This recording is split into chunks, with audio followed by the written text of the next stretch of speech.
मैंने आपको पाठ्य पुस्तक आरोह से काव्य खंड में पाठ 3 पाठ पढ़ाया था। उसी के मैं प्रश्नोत्तर लिखवाने जा रही हूँ।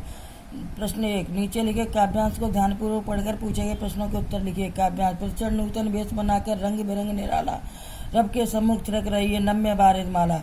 नीचे नील समुद्र मनोहर, ऊपर नील गगन, घन पर बैठ बीच में विचरूं यही चाहता मन है। रत्नाकर गर्जन करता है, मलया नील बहता है, हरदम यह हौसला हृदय में प्रिय भरा रहता है। इस विशाल विस्तृत महिमा में रत्नाकर के घर के कोने कोने में लहरों पर बैठ पुरूं जी भरकर। प्रश्न का खंड, पृथक कविता किससे संबंधित है? उत्तर, पृथक कविता प्रकृति सौंदर्य से संबंधित। अगला, कवि रामनरेश त्रिपाठी ने सूर्य और बादलों का वर्णन किस प्रकार किया है? उत्तर, इसमें कवि ने कहा कि मेरे सामने सूर्य और बादलों का समूह, इनकी सुंदरता को देखकर ऐसा लगता है कि मानो बादलों की मंडली प्रत्येक दिन रंग बिरंगे रूप बनाकर सूर्य के सामने नाच रही हो। नीचे मनोरम नीला समुद्र और ऊपर नीला आकाश है।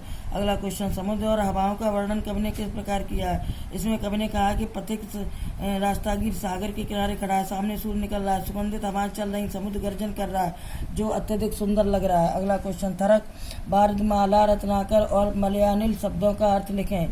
थरक मीन्स नाच, बारिदमाला बादलों का समूह, रत्नाकर मीन्स समुद्र, मलयानिल मलय पर्वत से उठने वाली सुगंधित हवा। अड़ाखंड, उपयुक्त पद्यांश में किन अलंकारों का प्रयोग किया गया है? उत्तर, उपयुक्त पद्यांश में मानवीकरण और उपमा अलंकारों का प्रयोग किया गया है। अगला क्वेश्चन, पथिक का मन कहाँ विचरना चाहता है? उत्तर, पथिक का मन नीले आकाश और नीले समुद्र के बीच विचरना चाहता है। वह चाहता है कि रंग बिरंगे बादल उसकी सवारी बने और प्रकृति से खुले आंगन में विहार करें।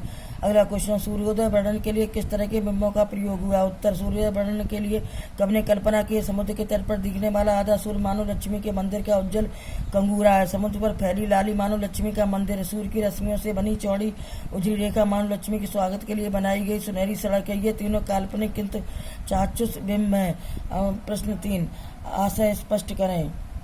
का खंड, सस्मित बदन जगत का स्वामी मृदगुत से आता है, तट पर खड़ा गगन गंगा के मधुर गीत गाता है। इसका आंसर नीचे है। खाखंड, कैसी मधुर मनोहर उज्जवल है प्रेम कहानी, जी में है अक्षर बन इसके बनू विश्व की वाणी। उत्तर, सूर्य बादल समुद्र के बीच मानो एक मधुर प्रेम कहानी चल रही है। कवि का मन है कि वह इस उज्जवल प्रेम कहानी को अपने शब्दों में व्यक्त करें तथा सारे संसार को सुनाए। यह विश्व भर के लोगों को प्रकृति सौंदर्य का आनंद बांटना चाहता है। अगला क्वेश्चन, कविता में कई स्थानों पर प्रकृति को मनुष्य के रूप में देखा गया, ऐसे उदाहरणों का भाव स्पष्ट करते हुए लिखें। उत्तर, निम्नलिखित स्थानों पर प्रकृति को मनुष्य के रूप में देखा गया, उसके भाव इस प्रकार है। प्रतिक्षण नूतन वेश बनाकर रंग बिरंग निराला रब के सम्मुख थिरक रही है नम्य बारिदमाला। भाव, यहाँ घने बादलों को रंग बिरंगी वेशभूषा में थिरकती नर्तकी के रूप में दिखाया गया जो रवि को प्रसन्न करने के लिए नित्य नूतन छवियां बना रही है। अगला, जब गंभीरतम अर्ध निशा में जग को ढक लेता, अंतरिक्ष की छत पर तारों को छिटका देता है। भाव, इसमें गहरे अंधेरे का मानवीकरण किया गया। वह आधी रात को सारे संसार को ढक लेता है तथा आकाश रूपी छत पर तारों को बिखरा देता है।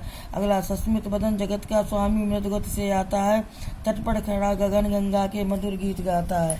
भाव, इसमें सांझ के समय का वर्णन है, जब ढलता हुआ सूरज अपनी अंतिम लाली रूपी मुस्कान के साथ आकाश गंगा का सौंदर्य निहारता और सांझ होते ही आकाश में तारे खिल उठते हैं। सूरज की लालिमा मानो छिपने को होती है।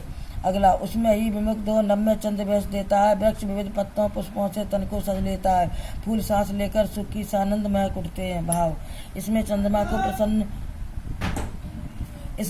को प्रसन्नता से हंसता दिखाया गया। वह मानो सूरज और आकाश गंगा की प्रेम कहानी पर मुग्ध होकर खिल उठा है। वृक्षों को भी सजे धजे प्रसन्न मनुष्य के रूप में दिखाया गया जो प्रसन्नता प्रकट करने के लिए अपने तन को सजोए खड़े हैं। फूलों को सुख की सांस लेते हुए प्राणी की भांति दिखाया गया। अगला क्वेश्चन, समुद्र को देखकर आपके मन में क्या भाव उठते? लगभग 200 शब्दों में लिखें। उत्तर, समुद्र को देखकर मेरे मन में आश्चर्य के भाव उठते। मैं सोच नहीं पाता कि इतना सारा साफ उज्जवल जल कहाँ से आया। मन में अनेक प्रकार के कौतूहल जगते हैं। कितना गहरा होगा, इसके नीचे कितने जीव होंगे, कितनी और कैसी वनस्पतियाँ होंगी, अनंत मछलियाँ होंगी, भयंकर मगरमच्छ होंगे, वे एक दूसरे के साथ शिकार कीड़ा करते होंगे, बड़े मगरमच्छ छोटी मछलियों को खा जाते होंगे, तब छोटी मछलियाँ क्या करती होंगी, आदि आदि प्रश्न मन को मथने लगते हैं। मैं समुद्र में उछलती ऊंची ऊंची लहरों को देखता हूँ तो मन में उत्साह उमड़ पड़ता है। मेरा मन करता है कि मैं भी इनके बीच जाऊँ, इनकी हिलोर का, झकझोर का और गति का आनंद लूं। मन करता है कि मैं इनकी नुकीली लहरों पर सवारी करूं, पर डर भी लगता है। फिर सोचता हूँ काश मेरे पास कोई नौका होती जिस पर पालन चढ़ाकर चप्पू हिलाता हुआ मैं इसकी विस्तृत छाती पर निश्चित व्यार करता। मैं कोशिश करता कि इसकी ओर छोर जानूं, इसके अंतिम किनारे तक पहुंचने का प्रयत्न करूं। अगला क्वेश्चन, प्रेम सत्य सुंदर है, प्रेम के विभिन्न रूपों को ध्यान में रखते हुए इस विषय पर परिचर्चा करें। उत्तर, प्रेम सत्य है। यह अनुभूति हमें ईश्वर का बोध कराती है। यह अनुभूति का एक आत्मा को दूसरी आत्मा से, जड़ को चेतन से, जीव को दूसरे से जोड़ती है। प्रेम सुंदर है अर्थात प्रेम ही मन में मोहिनी जगाता है। इसी कारण हमें संसार सुंदर प्रतीत होने लगता है। इसी प्रेमानुभूति के कारण हमें एक दूसरे जीवन में रस आता, आनंद आता है। अगला क्वेश्चन, वर्तमान समय में इस प्रकृति से दूर जाते जा रहे, इस पर चर्चा करें और लिखें। प्रकृति से जुड़े रहने के लिए क्या कर सकते हैं? यह ठीक है कि आज का मनुष्य प्रकृति से दूर जा रहा है। विशेष रूप से नगरों और महानगरों जीने वाले लोग प्रकृति के संपर्क में नहीं आते। वे हमेशा पथरीले मकान में सीमित रहते हैं। न तो वे धूप छाया का आनंद लेते हैं, न खुली वर्षा और ठंड का। उनके घरों मोहल्लों में न तो पेड़, न हरियाली, न खुले मैदान, न खेत, न फसलें। अधिक से अधिक वे गमलों में एक आध पौधा उगाए फिरते हैं। अनेक नगरवासी तो उसे भी व्यर्थ समझते हुए साज सज्जा के नाम पर भी प्लास्टिक के फूलों का उपयोग करते हैं। प्रकृति से जुड़े रहने के लिए हम कुछ नियम बना सकते हैं। फर्स्ट नंबर, हर आबादी में खुले पार्क हों। सेकंड, मोहल्लों के दोनों ओर मकान न हो, एक और हरित पट्टी हो। अगला, हम अपने सार्वजनिक कार्यक्रम प्राकृतिक रमणीय स्थलों पर आयोजित करें।